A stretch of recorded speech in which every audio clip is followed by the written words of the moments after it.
Did you know that the Summa Theologica has 621 questions in it approximately, and every question has multiple articles? There's about 3,000 articles, and so if you are a fan of the Summa Theologica, you might say, I wonder how he started it, as he sits down to start writing the Summa. What was the first thing in his mind? It's got to be important to know what was the very initial question. And so in this video, I'm going to give you the gist of the first question of the Summa. Now, the first question has 10 articles in it, and I'm not going to go into the nitty-gritty of exactly what Thomas wrote, but I'm just going to tell you what questions did he ask. And I'll give you a little bit about his answer, but just a summary on a summary basis. But what were the questions that Thomas asked in the first 10 articles of the Summa Theologica? Okay, so the ST11 means the first part, prima pars of the Summa.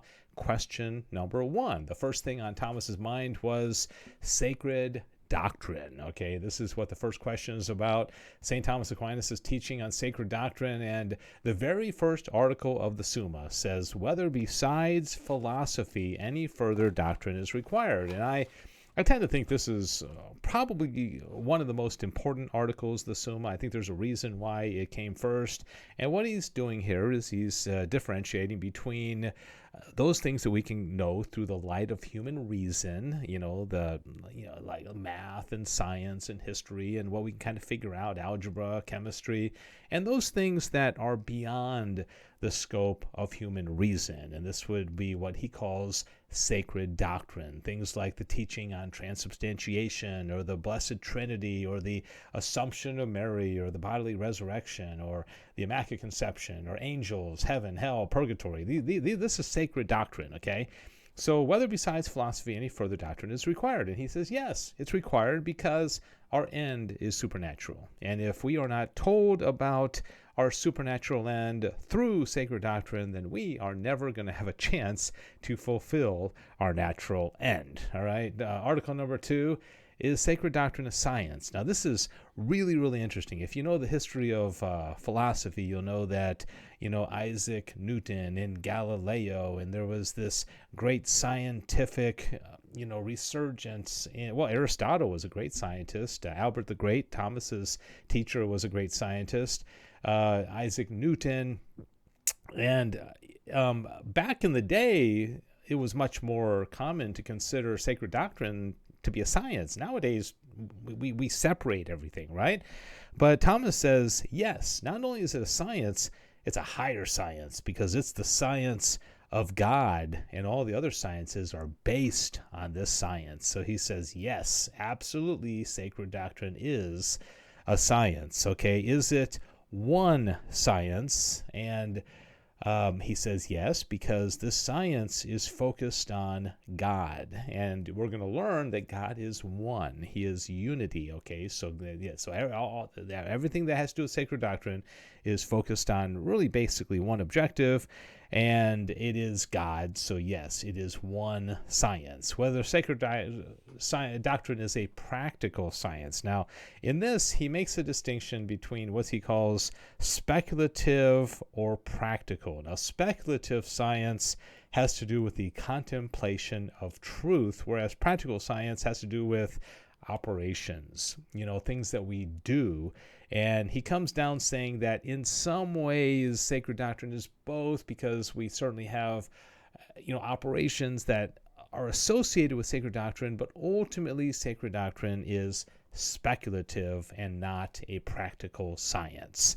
Whether sacred doctrine is nobler than the other science. Okay, so this is interesting because I think most people would say, well, chemistry and physics and philosophy and all these things, they're more noble because they're more certain. We can know this with certainty. Think of like Rene Descartes, where he was the skeptical because he wanted to know what's certain, what can I know for sure. And Descartes did ultimately say that he believed that he could know that there was a God.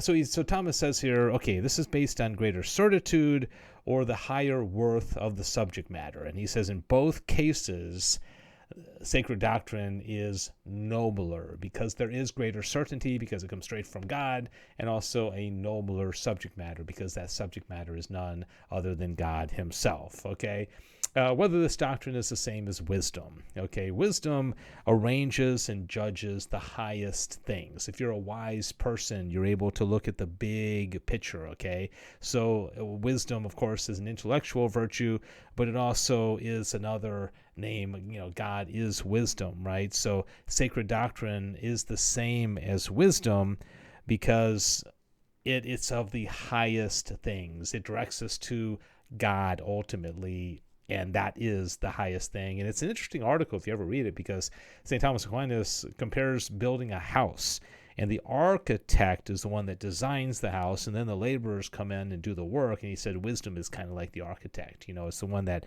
designs the entire thing. All right. So number 7, is God the object of this science? Yeah. Everything in this science, sacred doctrine, is referred to God. It's our final end. Our final end is beatitude. Our final end is God himself. And so, yes, God is going to be the ultimate object of this. Article 8, whether sacred doctrine is a matter of argument. Now, you might say, no, you don't want to argue about these things. These are, revealed by God through his church, and you don't argue about them. But Thomas doesn't really come down that way. He says, on the basis of the highest principles, those things that are known by faith, he said, well, those are, you can't really argue something you believe on faith, because it's faith and it's kind of beyond reason, although not incompatible with reason, right? And he then says that really you can argue in a sense, and he doesn't mean it like in this picture where people are butting heads. It just means disputing and discussing things, which we all should do. And he says, yeah, some of the lower points that lead us to a greater understanding of this faith that we have of higher principles, yeah, you can argue, you can discuss, you can debate these things. Nothing wrong with that. Okay, number 9. This is a really interesting article as well. Whether Holy Scripture should use metaphors. I put a rock on here because Holy Scripture often refers to God as a rock or a vine or, things like that. And what he says is, and I love this quote, God provides for everything according to the capacity of its nature. Okay, intellectual truths are known by man through sensible objects. We come to know things through our senses. Okay, this goes all the way back to Aristotle and empiricism. Aristotle was a soft empiricist, and I think Aquinas would probably qualify with that as well. We need physical things. We need images. We need metaphors in order to get to God, because God is so far beyond us that we need things in our ordinary life and circumstances to compare it to in order to understand God, and that's why metaphors are necessary. Finally, Article 10, whether in Holy Scripture a word may have several senses. And he says, yes. Okay, there's basically 4 senses. One is called historical or literal, where you take the word literally, right? And then there's what's called the spiritual meaning of the word. Spiritual is broken up into 3 things. The allegorical has to do with how the Old Testament kind of prefigures the New Testament, typologically. The next one is the moral sense, which has to do with our ethical demand of what we read in Scripture, the ought rather than the is.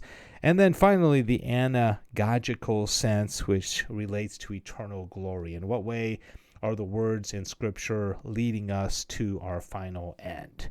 All right, that does it for the first question of the Summa. I hope, God willing, I will do all 621 of these in order. Be patient with me. I'll get them out as quickly as I can, but I hope that at least gives you an idea of what question St. Thomas Aquinas asked in the first question of the Summa Theologica. God bless you. Thanks for watching.